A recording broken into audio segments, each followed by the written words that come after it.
y las críticas llegaron crueles hacia mí. Y eso que no había redes sociales hace 20 años, pero la impunidad con la que me atacaban.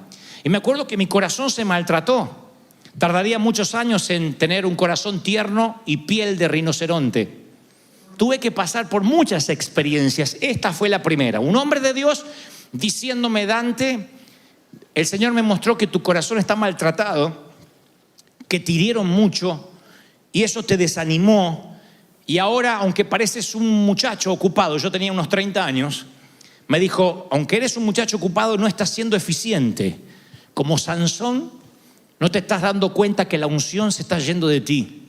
Necesitas recuperar tu comunión con Dios. Uy, me lo dijo mientras íbamos caminando, pero con un amor. Claro, yo lo cuento así y dice: uy, te liquidó ese hombre, ¿cómo no te suicidaste al instante? Pero no puedo transmitirte el amor con el que me habló. Y ese día hubo un cambio en mi vida. Di un giro de 180 grados gracias a que alguien tuvo el valor, la audacia de decirme las cosas. Me lo dijo con mucho amor, insisto, con mucho temor del Señor. La idea de él no era desenmascararme, sino ayudarme a que Dios después cumpliera los sueños que vinieron, a que yo sea medianamente el hombre que soy hoy. Yo siempre estaré eternamente agradecido. Ahora, llega un momento en la vida en que todos los que seguimos a Dios, no los que servimos necesariamente, sino los que seguimos, y esto nos involucra a todos, en que sin darnos cuenta perdemos la pasión, perdemos el primer amor, perdemos la entrega que teníamos. Y casualmente no ocurre con un evento catastrófico, un punto álgido de inflexión. Por ejemplo, sí, ahora que lo dices, Dante, yo perdí la pasión cuando se me murió mi padre o mi hijo, o cuando quebré en la finanza, cuando me divorcié. No. Por lo general, esos eventos nos acercan más a Dios. Por lo general, esos eventos nos doblan, nos ponen de rodillas, nos tiran en la presencia del Señor, porque no nos queda otra. Yo estoy hablando cuando la cotidianeidad, cuando la vida diaria, la vida monótona, sin que seamos conscientes, nos va desviando y nos va tirando a la banquina, nos va quitando del freeway. Y un día estamos desanimados, estamos tristes y no sabemos cómo llegamos. Como digo siempre, solo pasó. Hay gente que llega a nuestras consejerías que le decimos: ¿y cómo es que perdiste todo? ¿Cómo es que te dejaste de congregar? ¿Cómo fue que dejaste de orar? Y te dice: no sé, no me acuerdo, pasó. Simplemente sucedió. ¿Cómo es que te dejaste, entraste en una involución donde empezaste a cada vez a mirar más televisión y más tele y más tele, y las maratones de Netflix o la cantidad de horas frente a la computadora reemplazaron los libros cristianos que leías? Nadie te dice: sí, lo recuerdo, fue un 22 de diciembre que tomé esa decisión. No. Por lo general, lo típico es que nuestra pasión se va escurriendo entre las actividades cotidianas y llegas a una situación donde sientes que te falta algo, que en el frenesí de la actividad pierdes la pasión, y ese momento llega sin que lo esperes. Estoy hablándole a aquellos que dicen: sí, es cierto, Dante, me falta algo y no sé qué es. Sientes que algo te falta. Es un cansancio del alma, como digo siempre, que viene a través del desánimo, viene a través de haber perdido la pasión. A lo mejor no te diste cuenta que tu tanque de pasión por Dios marcaba vacío. Y cuando te quedaste sin gasolina espiritual, ya está, en el medio de la ruta parado y no puedes avanzar. No te diste cuenta que el afecto por tus seres queridos, por tu cónyuge, por tus hijos se estancó. Y tú dices: no es que dejé de amarlos, pero no sé qué me pasa. Estoy desanimado hasta para expresar que los amo, hasta para hacer la milla extra que antes lo hacía con gusto. Entonces, convengamos, no decidiste dejar de dar palabras de aliento a los demás. Simplemente pasó, solo sucedió y no sabes cómo llegaste hasta aquí y conectaste el piloto automático. Hay empresarios que siguen su compañía con piloto automático. Soñaron toda la vida con construir una empresa. La tienen y van con piloto automático como si fueran el último empleado de una fábrica. Otros soñaron con un matrimonio, estaban en la boda, ¡ay sí, matrimonio! Y ahora miran al marido, al cónyuge con un piloto automático diciendo: todavía respira. Mamis que querían, o mujeres que querían ser mamis, que rogaban, oraban por su vientre para tener un hijo sano, y hoy están preocupadísimas para que no se les raye la mugrosa mesita del living. Ay, no, que me rayan, que me ensucian la carpeta. ¡Ese vaso! ¿Por qué dejaron el vaso sucio? Y se arma un caos por un vaso. Yo no digo que no seas limpia o limpio y que te gusta tener todo ordenado. Digo cuando algo estalla de un modo que no debería estallar. Cuando algo está sobreexcedido. Tiene que llevarte a pensar que son alarmas que te están diciendo que perdiste la pasión por las cosas simples. Perdiste la pasión por congregarte, por tener una familia, la pasión por compartir un programa en la tele, por tomar un café en familia. De repente las cosas que antes te alegraban, ahora son abúlicas, son aburridas. Perdiste la pasión de vivir. Entonces esta tarde, como lo hice esta mañana de parte de Dios, yo traigo un plan de recuperación de pasión. Nadie se va de aquí sin salir con la pasión encendida como el primer día. ¿Cuántos están listos para recibir esta palabra? Díganme amén. Bueno, este es el plan de recuperación. Mucha gente lo ha probado y le ha resultado. Segundo libro de Reyes, el capítulo 6, la palabra cuenta la historia que el profeta Eliseo, recuerden que era el que había heredado una segunda porción del espíritu que había en Elías. El profeta Eliseo tenía a su cargo a los muchachos, a un grupo de novatos profetas, una escuela de profetas. Venía gente de todas partes, de Medio Oriente, del mundo, y entonces, claro, las dependencias eran pequeñas, los alumnos eran muchos, y uno de los profetas novatos le dice al profeta Eliseo: Eliseo, ¿por qué no nos dejas ir hasta la orilla del río Jordán, que hay muchos árboles? Queremos achar árboles, cada uno se va a traer un tronco o dos, y vamos a ponernos a fabricar nuevos dormitorios para extender las dependencias del seminario bíblico. Entonces Eliseo dice, bueno, vayan. A último momento le piden al profeta que los acompañe, él los acompaña, y entonces ocurre algo que para algunos puede ser un tema menor, pero es importantísimo para aquellos que han perdido la pasión. Uno de los muchachos jóvenes está achando el tronco de un árbol, como están haciendo todos, se descuida, presumo que hace un mal movimiento, y la cabeza del hacha se le vuela, queda con el mango. Entonces grita, literalmente la palabra dice que cuando él siente que se queda con el mango y se pierde la cabeza del hacha, grita, ¡ay, maestro! Ese hacha no era mía, era prestada. O sea, tras que estaba trabajando, ahora estaba endeudado. Porque le habían prestado una herramienta que tenía que devolver. Y en esos tiempos un hacha podía ser un dinero importante. Entonces se preocupa y lo primero que se le da por hacer es gritar. Lo primero que esto me enseña es que yo veo al hombre trabajando duro. No es un flojo, alguien que se quedó. Es alguien que, como todo el mundo, está achando, se descuida y en el descuido pierde su filo, pierde su herramienta, en pleno rendimiento, viviendo la vida. Entonces este mensaje más que nunca va para aquellos que dicen, Dante, yo hago todo lo que se supone que sé hacer. Trabajo, me esfuerzo, ahí estoy, queriendo cortar el árbol. No soy un flojo que se levanta el lunes y que estoy esperando que la bendición me caiga del cielo. Yo estoy trabajando duro para que Dios me bendiga. Y sin embargo no sé en qué momento siento que estoy haciendo mi trabajo y los árboles no caen a mi alrededor. Siento que estoy en mi empresa y no logro tener mayor utilidad. Estoy en mi familia y no logro conectar con ellos. No logro que mis hijos cambien. No logro ni que junten la ropa estos condenados. Otro dice, no estoy logrando alcanzar mi sueño. Estoy ahí haciendo el esfuerzo, haciendo el movimiento. Quien me ve de lejos dice, está cortando árboles. Pero quien se acerca se da cuenta que solo tengo el mango. Perdí la pasión. Se me perdió el filo en algún momento.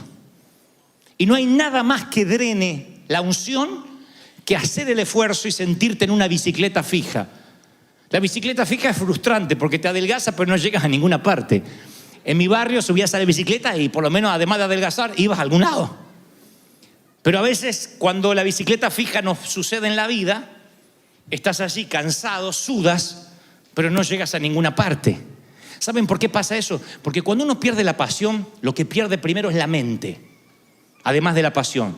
¿Saben cómo es perder la mente? Nunca te olvides de esto. Miren, cuando estás navegando en internet, en la computadora, es muy probable que entres a sitios, que visites cualquier sitio de noticias, de lo que sea, te entran cookies. Las cookies son como información que se oculta en la computadora, que luego te van a redireccionar a lugares que según tu perfil necesitas ir. No es raro de repente que te aparezca ofertas de Ross, un montón en la computadora. ¿Por qué? Porque alguna vez estuviste buscando algo en Ross. Así que si a tu esposo le aparecen Viagra, algo estuvo buscando. No diga, no sé por qué me lo mandan. Esas cookies te van llenando el disco rígido y la computadora cada vez está más lenta. Entonces quieres poner algo, una prédica, y de repente no baja la prédica y dice, ¿pero qué está pasando? ¿El wifi es malo? No, es tu computadora. Se llenó de los gigas, de la capacidad que tenía, está llena de información basura. De información que te drenan la mente, el mother, te drenan el cerebro que tiene la computadora. Lleven esto a la vida cotidiana con este mother, con esta cabeza, es lo mismo. Cuando uno se empieza a preocupar, cuando uno se empieza a cargar, cuando uno no le encuentra sentido a la vida, se llena de cookies, se llena de cookies, se llena de cookies. Entonces hay gente acá que lo único que ve son cookies. Que están diciendo, Señor Jesús, te pido que bendigas a mi hijo. Ay, no le preparé el lunch para mañana. Ay, pará. Pero este desgraciado no vino. Ay, pero no sentí la llave. Y te olvidaste que estabas hablando con Dios. ¿Por qué? Porque el nivel de preocupación es tan profundo que te llenó la mente con información basura. Y eso te termina quitando la pasión. Así que al hombre se le cae el hacha y ahora está pac con el mango, pero grita, no tengo, se me cayó, era prestada. ¿Qué es lo primero que tienes que hacer? Escucha esto, si pierdes la pasión 50 veces al día, grita y pide ayuda al Señor, que te la va a devolver, te la va a dar, te va a encender, te va a prender fuego el Señor. ¿Lo reciben, sí o no? ¿Dónde cayó?, pregunta el hombre de Dios. Y cuando le indica el lugar, Eliseo toma un palo, lo echa allí y hace que el hacha empiece a flotar. Extendió el brazo el muchacho y la sacó. Observa que no se entristeció, no lo regañó. No le dijo, ¿cómo menso se te cayó? No invente, ¿qué se te cayó? Lo único que tenía que cuidar es el hacha y el hacha se te hundió. No le dijo eso. Le dijo, ¿dónde se te cayó? Y este es el espíritu que tiene Dios para contigo. Dios está en los detalles. Dios es tan grande que no hay una uña encarnada que tengas que te cause molestia que a Dios también no le interese. Dios le importa. Esto es lo primero que tienes que llevarte esta tarde en este plan de recuperación. Sea lo que sea que te esté pasando, que te entristece, que te deprime, que te oprime, Dios me dice que te diga, por favor, pídeme ayuda. No tienes ayuda porque no me la has pedido. Dime que quieres recuperar tu pasión. Dime que quieres volver a sentir el primer amor. Así que yo no sé qué es lo que te hace falta para recuperar esa pasión. Yo tuve que pensar mucho cuando hace casi 20 años este hombre me confrontó. Yo me di cuenta que no tenía la capacidad de restaurarme por mí mismo. Yo tuve que buscar a Dios, tuve que pedirle ayuda a Él, tuve que decir, Señor, necesito saber dónde perdí el hacha. Y este es el punto, mis queridos. Si bien hasta ahora yo les dije que cuando uno está deprimido y perdió el primer amor, uno no sabe cuándo pasó. Ahora tenemos que ir más profundo. No puedes no tener idea dónde pasó. Yo tuve que encontrar hace 20 años que una crítica feroz me había maltratado el corazón y a partir de ahí yo empecé a orar de diferentes formas. Entonces mi relación cambió. ¿Qué estaba pasando? Que una crítica se transformó en una raíz de amargura. Ahí yo perdí mi hacha aquella vez. Ahí tuve que volver para recuperarla. En los tiempos de los video games, los verdaderos video games, estoy hablando del apóstol Mario Bros, mucho antes de lo que nuestros chicos juegan ahora. Yo jugaba un jueguito que nos vino a la computadora donde trabajábamos, en la compañía que me había contratado, que se llamaba El Príncipe de Persia. Y el Príncipe de Persia era un muñequito así, unidimensional, que corría, saltaba así, Y tenía que subir niveles y en esos niveles enfrentarse a diferentes guardias. En el nivel allá, no sé, 20 o 30, nunca supe cuántos niveles, eran un montón, rescataba a la princesa. La princesa era una flaca que hacía así, del otro lado. Y el tema era llegarla, besarla, rescatarla y terminaba el juego. Y había un guardia gordito así, en la puerta con una espada. Y yo ya había peleado contra todos en todos los niveles. Así que dije, a este gordo me lo como en sándwich. Agarré, me mató, perdí una vida. Empecé a pelear otra vez, perdí otra vida. Perdí otra vida y dice, vuelva al nivel 1. ¡Ah! Noches enteras sin dormir diciendo, Señor, ¿por qué? Tantas horas desperdiciadas. Creo que fue mi único debut y despedida. Nunca volví a jugar a nada. Pero me acuerdo que yo dije, ¿cómo volver otra vez? ¿Qué voy a pasar todos los niveles para encontrarme con el mismo gordo que no me deje pasar? Que la princesa se quede soltera como otras tantas, que él la había andado buscando. Esa misma frustración yo lo he sentido a un nivel más profundo en mi caminar con Cristo. A veces yo siento que estoy corriendo la carrera, que lo estoy logrando, que estoy orando y de repente tengo un revés, un infortunio, ¡pac!, un golpe. Un mal comentario, algo hiriente, alguien que me traiciona, no sé. Y yo siento a veces, por la información que me dejó la iglesia legalista en la que me crié, que tengo que volver al nivel 1. Porque cuando yo iba a mis pastores y decía, fracasé, me decían, bueno, arrepentite ahora, sentate en el asiento 6 meses y después si hay un bautismo te bautizo de nuevo, porque hay que empezar de vuelta. Yo sentía que la había fregado. Hasta que un día descubrí que cuando uno pierde la pasión, a diferencia del jueguito del príncipe de Persia, uno no tiene que volver al nivel 0 ni al nivel 1. Uno tiene que decirle al Señor dónde lo perdiste. Y en ese mismo lugar, allí donde caíste, te levantas. Aunque el justo caiga 7 veces, dice la Biblia en Proverbios, 7 veces se levantará. 7 veces. ¿Cuántos lo creen? Dígame amén. Aunque caigas, te vuelves a levantar. No tienes que volver atrás.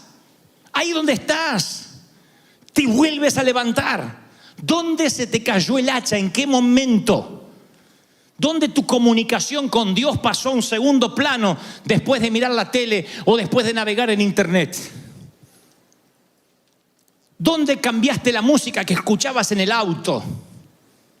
Y no estoy diciendo que escuchar música romántica sea pecado. Lo que estoy diciendo es ¿dónde de esos momentos de devocional que tenías donde Dios te hablaba y hasta hablabas en lenguas en los semáforos, ahora empezaste a usar ese tiempo para preocuparte, para hablar por teléfono, para pelear, para discutir? ¿Dónde te enfocaste en situaciones de tu vida en la actitud de ¿y yo qué gano con esto? A mí me ha sorprendido ver gente que yo conocí hace muchos años generosa, que daba, siempre estaba viendo qué te podía dar y no eran ricos, Pero estoy hablando de gente que se hacían tacos, hacían algunos de más para aquel que no tenía. Guardá para llevarle a fulano. Si cocinaba un pavo y si podía se cocinaba otro. Porque siempre estaba pensando en dar. Yo conozco mucha gente así, que no tiene mucho, pero siempre está viendo qué puede dar. Mira 2x3 el closet y decir, pero yo esta ropa no la estoy usando y está casi nueva. A veces el saquito le quedaría bien al fulano de tal. Y están regalando y no porque necesitan hacerse ver, porque daban. En un momento no sé qué les pasó. Se les cayó el hacha y ahora están pensando, ¿y yo qué gano con esto? Y si doy, ¿qué me dan? ¿Qué? ¿Simplemente dar? ¿Y yo qué gano? Yo digo, ¿cuándo su corazón se transformó en egoísta? ¿Cuándo dejó de tener la mano así y cerró el puño? ¿Cuándo nos cambió el corazón? Insisto, no nos damos cuenta cuándo, hasta tanto le digas a Dios dónde se te cayó el hacha. En palabras de Eliseo, ¿dónde la perdiste? ¿Dónde se te cayó? Tal vez recibiste palabras como yo que te desviaron. Un mensaje desagradable en un correo electrónico, un mensaje hiriente que lo comenzaste a creer. Hay gente que te dice cosas feas y tú te lo crees porque te agarró con las defensas bajas. A lo mejor es posible que hayas comenzado a ver como cargas aquello que en su momento fueron bendiciones para ti. Querías tener un hijo y ahora estás renegando por el hijo. Querías estar casado y ahora reniegas por tu matrimonio. Querías vivir en este país y ahora dices, ¡ay, tengo que pagar impuestos! De pronto, lo que fue una bendición se transformó en una carga Y eso te entristece el alma, te aminala, te reduce, te hace una persona pequeña. A mí me duele ver gente pequeña, porque la grandeza siempre es interior, ¿saben? La grandeza no son los músculos que desarrollas en el gimnasio. La grandeza, muchachos, no es la testosterona. La grandeza no son los anabólicos. La grandeza, damas, no es el cuerpo perfecto, ni las nalgas paradas, ni los senos perfectos. La grandeza es lo que lleva adentro uno. Eso es lo que enamora, eso es lo que atrae, eso es lo que lidera. La grandeza. Y cuando no tienes esa grandeza, eres gente pequeña. Y la gente pequeña perdió la pasión. Se vuelve egoísta. Se vuelve siempre se llena de especulaciones. ¿Qué puede ganar? ¿Qué no puede ganar? ¿Dónde la perdiste? Es la pregunta. ¿Dónde cayó? ¿O te vas a quedar moviendo el mango viendo que los árboles no se caen? Necesitas recuperar el filo. Necesitas saber que tienes la responsabilidad de evaluar tu situación. Pablo le escribe a Timoteo y le dice: aviva el fuego del don de Dios que está en ti por la imposición de mis manos. Y él tiene la obligación de avivar ese fuego. No le dice: Pablo, vení a imponerme las manos otra vez. ¿Qué es lo que hacemos los pastores a veces? Pasen al altar y reciben una nueva unción. No, aviva el fuego que Dios te dio. No dice la Biblia: ven aquí que te vuelvo a orar, Timoteo, que seguro te me enfriaste. Moisés, regresa al desierto que te prendo otra zarza. No. Recupera el llamado, vuelve al nivel donde el gordo no te dejó rescatar la princesa. Vuelve al sitio donde perdiste todo lo que habías logrado. No tienes que irte a un monte, irte a Israel, a que en el muro de los lamentos tengas un encuentro con Dios. Ahí, al lado de tu cama, donde orabas antes. Ahí vas a encontrar tu hacha, en el mismo lugar, en el mismo sitio donde ahora no le encuentras sentido. Ahí va a estar el Señor. Lo estás recibiendo. Ahí te encuentras con Él. Yo tengo esta palabra para que te vayas a tu casa, a tu hogar. Es una frase que me dijo un amigo hace muchos años atrás, cuando yo era chico. Bueno, no tan chico, pero era pibito, chamaquito. Yo le dije que había hecho muchos niveles en el Príncipe de Persia y que faltando poquito por rescatar a la princesa, un gordo me mató. Me quitó las 3 vidas. Y como no había forma de saltear niveles, le dije: así que no volví a jugar más. Y él me dijo una frase que se acuñó en mi corazón, pero ya no para volver a jugar a los videogames, sino que lo utilicé como un mantra, como un axioma, como un proverbio de vida, que te lo voy a regalar. Él me dijo: ¿de verdad no volviste a jugar habiendo llegado tan lejos? No, tenés que volverlo a intentar, flaco, porque llegaste muy lejos. Esta fue la frase: llegaste muy lejos para darte por vencido. Y esa es la misma frase que te voy a regalar. Llegaste muy lejos para quedarte sin hacha. Llegaste hasta acá. Te trajo Dios quién sabe de qué país. No sé si naciste acá o quizás a millas, kilómetros de distancia. Mira todo lo que lograste. Sufriste, lloraste, te reíste. Arrojaste puñados de tierra sobre un ataúd. Asististe a bodas, a la propia, a las de extraños. Estuviste en una corte de divorcio. Pasaste muchas cosas. ¿De verdad me vas a decir que te vas a dar por vencido? Se dan por vencidos los que recién empiezan. Pero tú no. Es un lujo con el que no cuentas. La renuncia no es una opción para ti. Llegaste muy lejos para darte por vencido. Y no importa cuántos gordos hay que morir todos los días, sino que hay que vivir todos los días sabiendo que si bien la muerte es cercana y si bien la muerte puede estar a la vuelta de la esquina, cuando uno vive intensamente, degustando cada día, comiéndose una buena porción de la vida todos los días, lo vive de manera tal que cuando llega la muerte es simplemente un trámite, diciendo: bueno, he hecho lo mejor, amé, serví, no me fui muriendo todos los días, sino que la muerte me sorprendió vivo. Que la muerte nos sorprenda vivo. Y la muerte define nuestras prioridades. Y de una manera extraña, la inminencia de la muerte nos va intensificando la vida. Cuando sabemos que nos tenemos que ir. Yo pregunto una y otra vez siempre en las conferencias: ¿qué tal si tratáramos cada día como el último día de nuestras vidas? ¿Cómo cambiaría nuestra manera de tratar a la gente? ¿Cómo cambiaría nuestro día, nuestra rutina? ¿Cómo usaríamos el tiempo? Que hablamos de eso el domingo pasado. ¿Cómo cambiarían nuestras prioridades en la vida? Si supiéramos que, bueno, me quedan 24 horas. Y yo pregunto, ¿por qué tantos esperan estar a punto de morir para comenzar a vivir realmente? ¿Qué se supone que están esperando?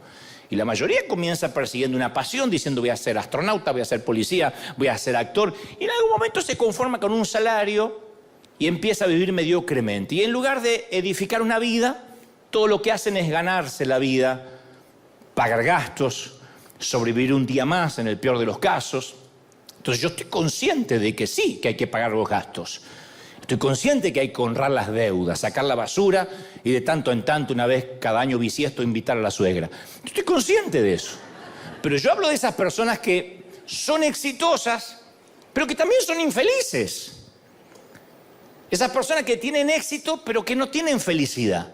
Son los famosos fracasados con éxito. Los que apoyaron su escalera en la pared equivocada. Y subir por la pared equivocada es triunfar en algo que no deberían haber triunfado. Es llegar a la cima y encontrarse con nada. Llegar arriba y decir, no era lo que yo buscaba o no era lo que yo esperaba.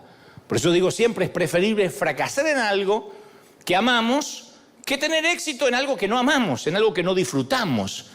Y el tema es que algunos pueden pasarse la vida sin lograr descubrir qué es eso, para qué nacieron, cuál es el propósito, cuál es ese ángel, ¿para qué nacimos? Hay gente que viene a la iglesia y no tiene propósito en la vida. Y se les nota porque van sobreviviendo un día más, mañana es lunes de vuelta, otra vez viene el verano y después el invierno y después la Navidad y se le van pasando los años. Dicho esto, yo quiero recordarte que hay pocas cosas tan milagrosas como el momento de la concepción de un ser humano. Yo sé que parece infantil, pero a veces se nos olvida que un espermatozoide, como nos dijeron cuando éramos chicos, llega a un óvulo y todos los datos genéticos que determinan quién va a ser esa persona, desde los rasgos faciales hasta la personalidad, quedan codificados dentro de esa primera célula que se forma entre la unión de ambos. Y ahí comienza un proceso de gestación de 9 meses. Iba a decir 9 semanas y va a ser muy chiquito, de 9 meses. Entonces el cuerpo de la madre empieza a producir hormonas mucho antes de que se entere de que está embarazada. El corazón del bebé, estaba leyendo, empieza a latir el día 22. A las 4 semanas esa primera célula se multiplicó y creció hasta hacerse 10.000 veces mayor. Alrededor del día 42 las neuronas comienzan a multiplicarse a una asombrosa velocidad de 10.000 por segundo.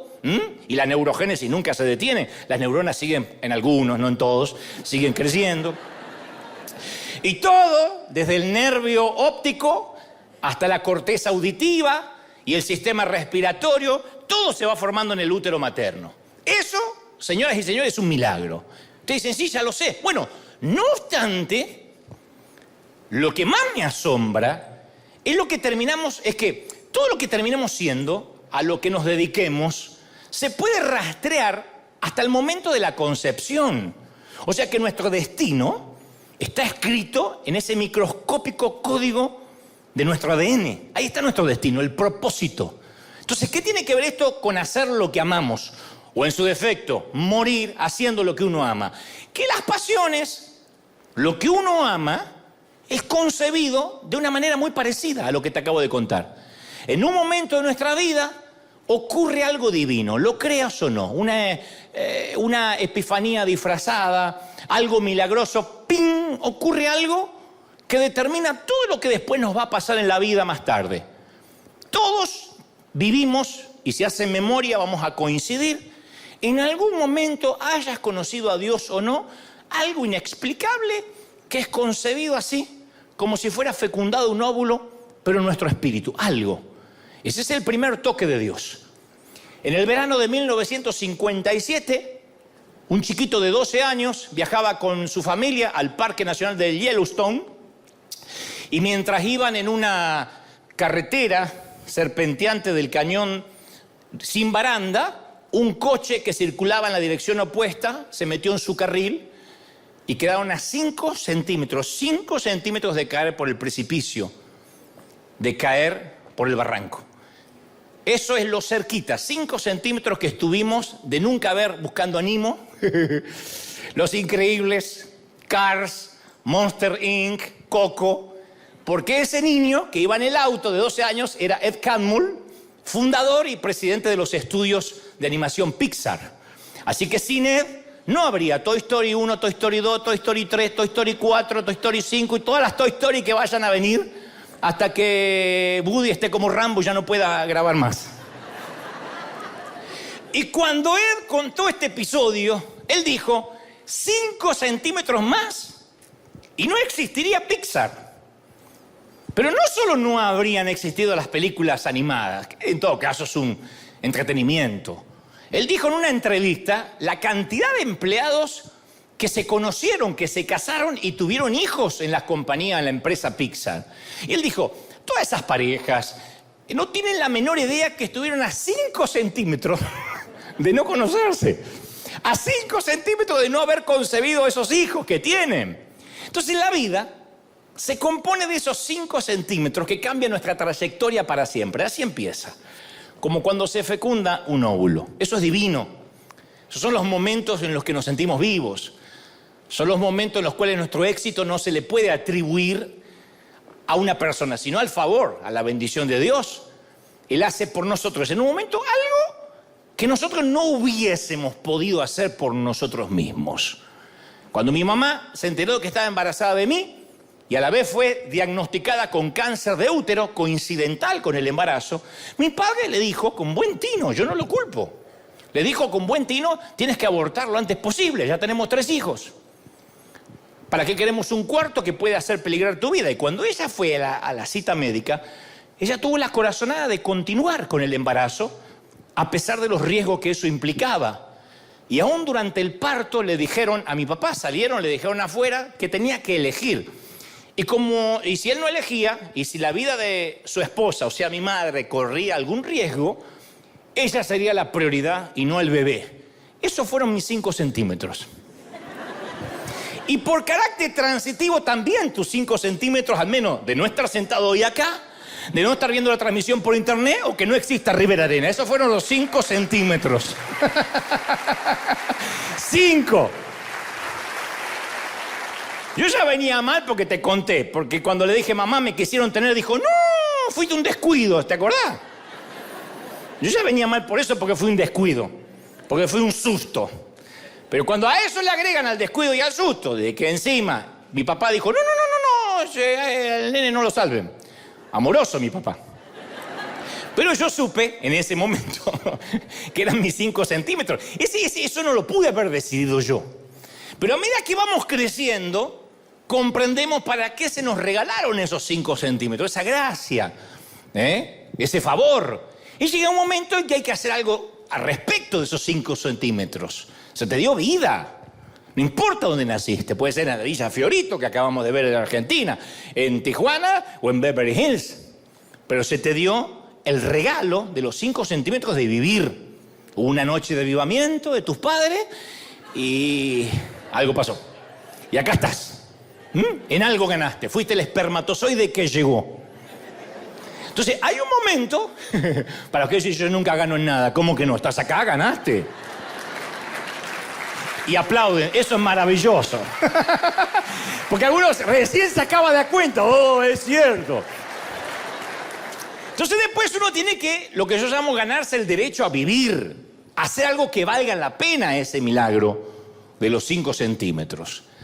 Hace varios años, alguien que trabajaba conmigo me dijo que orara. Me dijo, ¿por qué no oras por mí? Dice, porque mi sueño es tener un traje y yo no me lo puedo comprar. Acá parece algo trivial, pero en Argentina comprarse un traje, uno lo puede hacer si deja un riñón como parte de pago. En ese momento era imposible. Entonces yo le dije, bueno, voy a orar para que te puedas comprar un traje. Pero fue como que si Dios me dijera, ¿por qué me lo estás pidiendo a mí? Si vos sos el que tenés un traje extra, no yo. Entonces decidí dejar de orar y actuar. Y le dije a mi amigo que tenía un traje para regalarle. Y así me convertí en la respuesta a mi propia oración. ¿Por qué pedirle algo a Dios que está dentro de mis posibilidades de hacerlo yo. Entonces, hay algunas cosas que tenemos que hacer sin la necesidad de orar. O sea, no necesitamos orar para amar al prójimo. No tenemos que orar para dar con generosidad.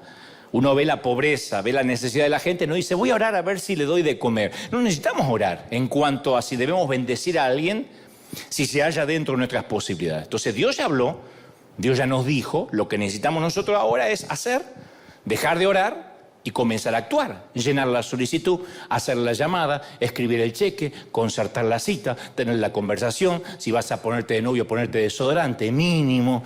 O sea, no podemos vivir como, bueno, quiero que se me sigan regalando los 5 centímetros. No, nuestro problema es que no sabemos lo que hay que hacer. Lo sabemos perfectamente bien, pero no lo queremos hacer. De modo que Dios no va a hacer por nosotros lo que nosotros tenemos que hacer.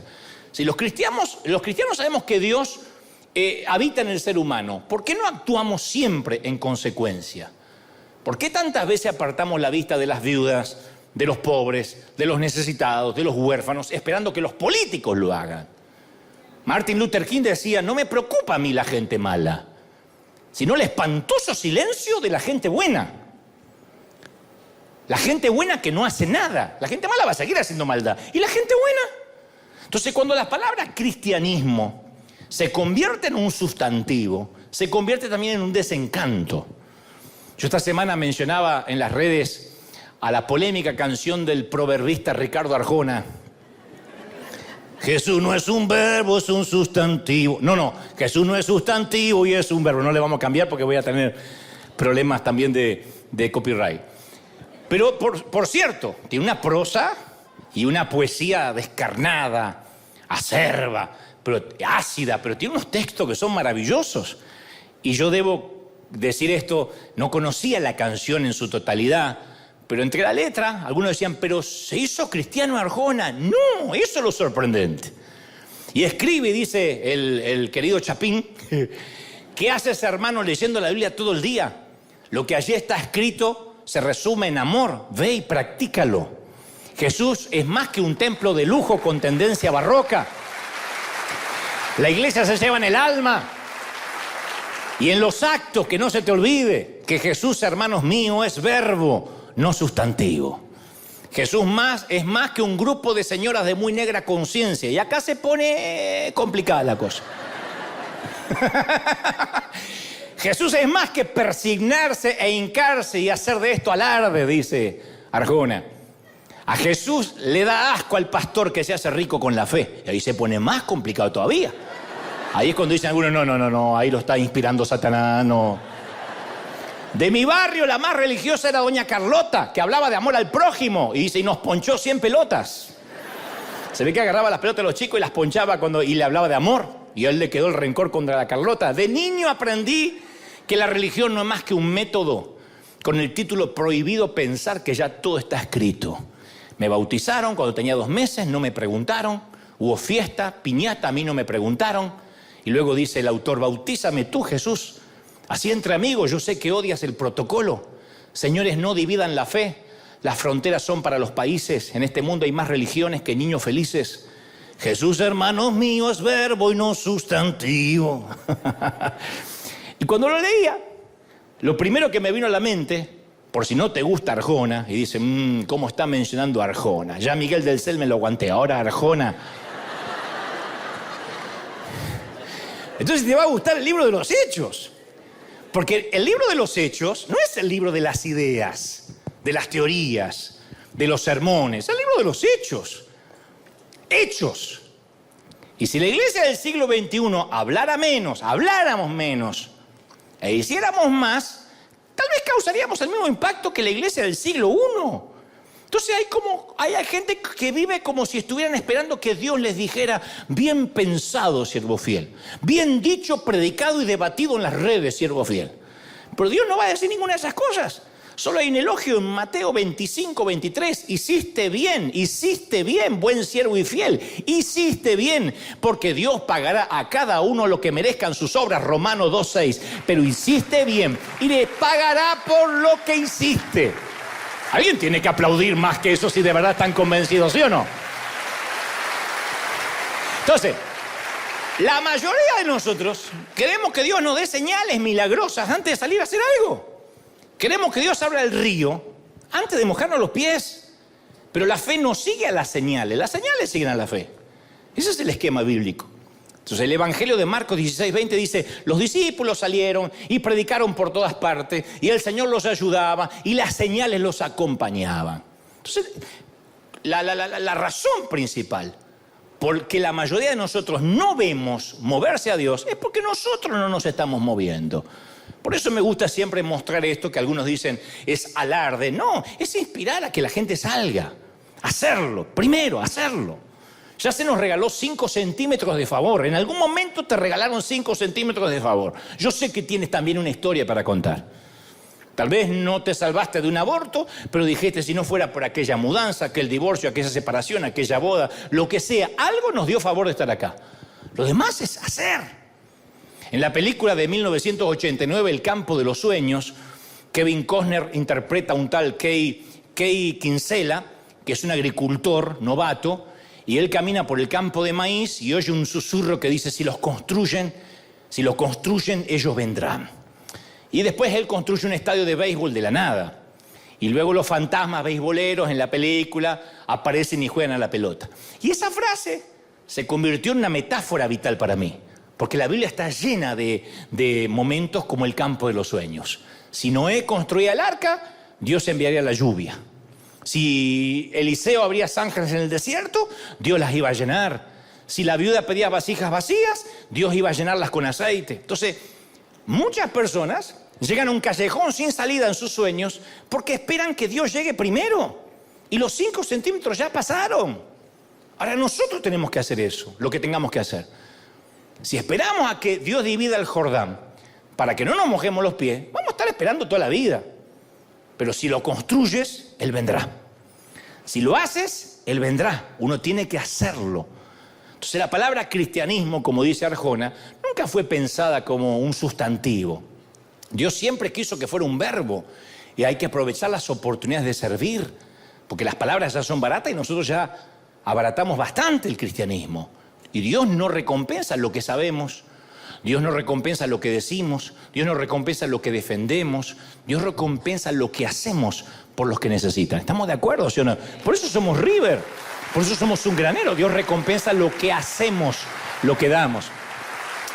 En nuestro programa de tele, en la primera parte, antes de entrevistar a la persona famosa, a la celebridad, siempre mostramos decenas de personas que son héroes, que hacen tareas solidarias por el resto. Y desde una mamá que perdió un chiquito en su batalla contra las drogas, y como el chico se suicidó, catalizó ese dolor ayudando a otros, hasta motoqueros barbudos que dan de comer, o médicos que donan 1 hora de su tiempo. Y el periodista que trabaja para nosotros me dice, lo que encontramos en estas ONG no son necesariamente gente cristiana. Algunos son ateos, otros son agnósticos, católicos, hay musulmanes, judíos, evangélicos. Dice, y hay gente que se dedica a hacer, no se pone a pensar si es de Dios o no es de Dios. Se conmueve por algo y decide hacer. Y algunos no hacen porque creen que predicar es solo hablar. Y creo que cuando uno cree que predicar solo es hablar, hay un viejo adagio que dice, preparados, listos ya. Voy a ir cuando esté listo. Y yo sé que es importante la preparación, pero me parece que es al revés. En realidad nunca vamos a estar preparados. Hay gente que dice, yo cuando esté preparado voy a servir. Y mientras la gente tiene hambre, nunca vamos a estar listos, nunca. Algunas veces solamente necesitamos ir, cambiar el paradigma, decir ya, listos, preparados. Me voy preparando en el camino. Hay quienes se pasan toda la vida preparándose para algo que Dios les dijo que hagan, pero nunca llegan a hacerlo, porque no se dan cuenta que nunca van a estar suficientemente preparados. Yo nunca me sentí preparado para hablar a la gente, nunca. Yo te conté un montón de veces que yo confundí los profetas, los apóstoles, subí a Moisés al arca, le prendí una zarza a Noé, un burro se tragó a Jonás. Yo hice unos desastres. Pero yo quería hacer algo. Pues yo decía, yo quiero, a los 12 años dije, yo quiero morir haciendo algo que amo, inspirando. Entonces nunca tendrás suficientes estudios, nunca tendrás suficiente experiencia, nunca tendrás suficiente dinero. La vida pasa muy rápido, solo tienes una oportunidad. Entonces en algún momento dejas de orar para hacer. Y yo estoy absolutamente convencido de que el elemento que predice el éxito en cualquier empresa es la persistencia, no tanto la preparación, el persistir, el estar, el hacer. No se trata de cuánto nos esforcemos, sino cuánto tiempo nos estemos esforzando. ¿Me siguen, sí o no? Pues me miran con la cara me diciendo esforzar. Gálatas 6:9 dice, no nos cansemos de hacer el bien, porque a su tiempo, ¿qué dice? Cosecharemos. Si no nos damos por vencidos. Claro, porque a veces uno sale a ayudar a alguien y no te dan ni siquiera las gracias. Yo te conté muchas veces que en plena pandemia empezamos a salir acá por el barrio y a veces me agarraba un ataque de caspa. Decía, este señor, llévatelo porque te lo mando, te da bronca. Ay, ¿qué trajeron? No tienen leche de almendra. Pero si te... Por la oreja te voy a meter la almendra, no te das cuenta que estamos en pandemia, condenada. Es increíble, como si venía la entrega al mercado, esto no fue lo que pedí. Y después otros decían, ay, no estamos muriendo de hambre. Y a veces uno se cansa, no voy más. Pero dice, uno va a cosechar si no se cansa de hacer el bien. Y nosotros tendemos a sobrevalorar las cosas que logramos a corto plazo, en microondas. Pero infravaloramos, no valoramos las cosas que se consiguen a largo plazo. Entonces, mientras más duro uno trabaje y más tiempo trabaje, más resultados vamos a producir. Pero uno a veces se cansa y dice, no, pero yo lo que estoy haciendo... A veces enviamos, durante la pandemia, que yo te conté que enviamos tantos recursos a todo el mundo, había gente que ni gracias nos decía. Y uno dice, tengo que seguir porque hay gente que sí o sí lo necesita, independientemente de que te digan gracias o no, o que lo valoren o no. Realizaron un estudio a chiquitos japoneses e hispanos. Japoneses por un lado e hispanos por otro lado. Chiquitos de primaria, se les dio un rompecabezas muy difícil y tienen que tener un tiempo y querían ver en qué tiempo se daban por vencidos. Entonces, como promedio, los niños hispanos, 9 minutos, no, ya está. Esto es difícil y lo abandonará. Los niños japoneses, como promedio, de 15 minutos a media hora, no se daban por vencidos. Casi más del 50% de diferencia. ¿Y querés adivinar quiénes consiguen las notas más excelentes en matemáticas en un colegio? Sí, no, sátelo. El éxito en cualquier empresa no es más inteligencia, es disciplina. Como dice Yokoi Kenji, tarde o temprano la disciplina vencerá la inteligencia. La disciplina vence la inteligencia, no hay sustitutos, no hay atajos. No importa si se trata de atletismo, de materias académicas, de música, de matemáticas, de lo que sea en la vida. Un estudio demostró que hace falta 10.000 horas. 10.000 horas para sobresalir en cualquier campo. 10.000 horas, si no, no eres bueno en nada. No te hagas operar ni el apéndice por alguien que no operó 10.000 horas antes. Doctor, ¿usted operó? Mi primera vez. No, salí corriendo, moriste de apendicitis con dignidad. Y si vas a hacer un examen de próstata, que haya tenido 10.000 horas de exámenes. ¿Qué sé yo? Por ahí está practicando, lastima, andá, sabe. Esto quiere decir 10 horas por semana en 20 años. 20 horas por semana en 10 años. O 40 horas por semana en 5 años. 8 horas al día por 5 años. Ahí uno es bueno en algo. Nadie nace siendo exitoso. ¿A qué mamá le dijeron, señora, acaba de parir un bebé exitoso? ¡Oh! ¡Qué empresario el bebé! ¡No! Hay que trabajar. Después de esos 5 centímetros de favor, de gracia, hay que trabajar duro. Son 10.000 horas. 10.000 horas dando, 10.000 horas sembrando, 10.000 horas ayudando. A mí una de las cosas que más me fastidia es la gente que no se mueve en el semáforo cuando se pone en verde porque está mirando el celular.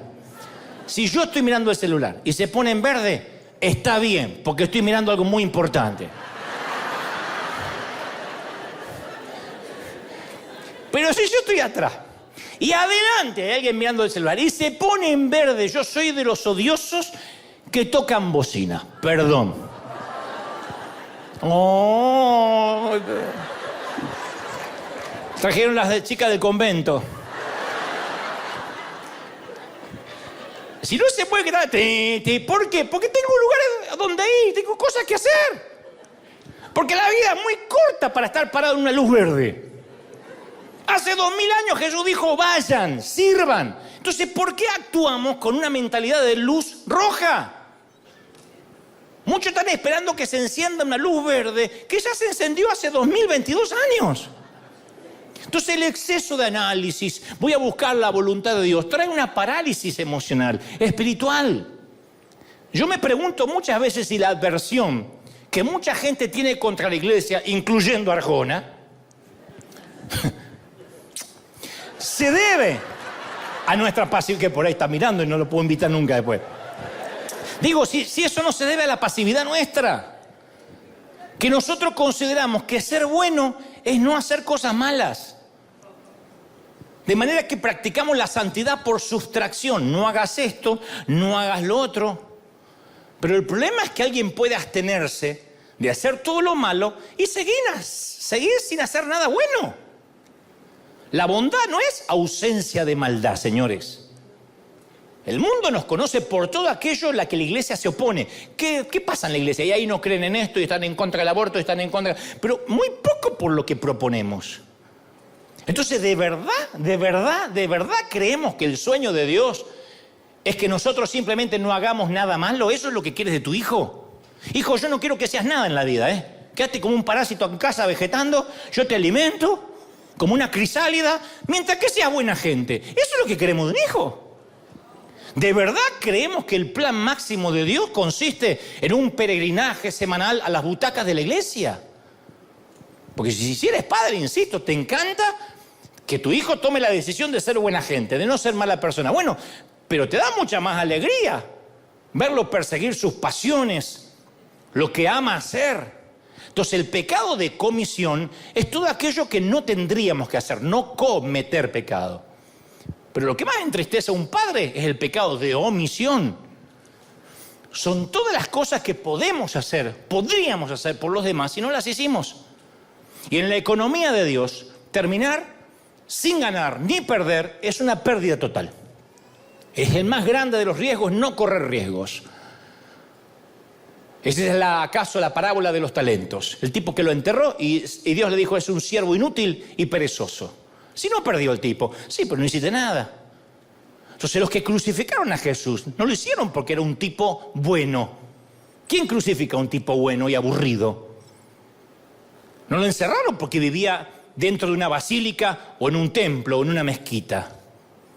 Fueron las generaciones posteriores que suavizaron la personalidad de Jesús, le pusieron una atmósfera de tedio, hicieron de Jesús un gatito casero para sacerdotes pálidos y viejas chismosas, que acá no hay, pero vienen al otro servicio.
Michigan's tide. Neon dreams paint the city side by side. Got my boombox thumping, hairspray in the air. Tonight's the night, baby, anything can happen, I swear. He's got eyes like fire, a smile like a summer day. And when he looks at me that way, my heart just starts to sway. He's across the room, but I know what he's thinking. Underneath this disco ball, our hearts are gonna be linking. Windy City nights, hearts beating like a drum. Got that magic feeling, something beautiful's begun. He's holding out his hand under the neon glow. Tonight we're gonna rewrite the stars, baby, don't you know? We're cruising down Lakeshore Drive, radio blasting our song. He's holding my hand tight, knows how to treat a girl right all night long. We're young, we're wild, got the whole world at our feet. This feeling's electric, baby, can't you feel the heat? He leans in close, whispers secrets in my ear. The city fades away, all I hear is him right here. Fireworks in my soul, this moment's meant to be. Underneath the Chicago moon, he's everything to me.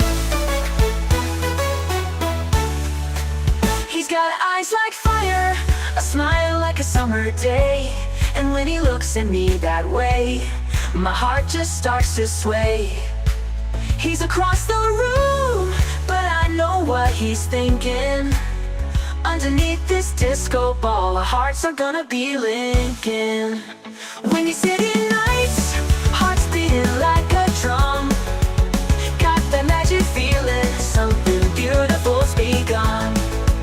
He's holding out his hand under the neon glow. Tonight we're gonna rewrite the stars, baby, don't you know?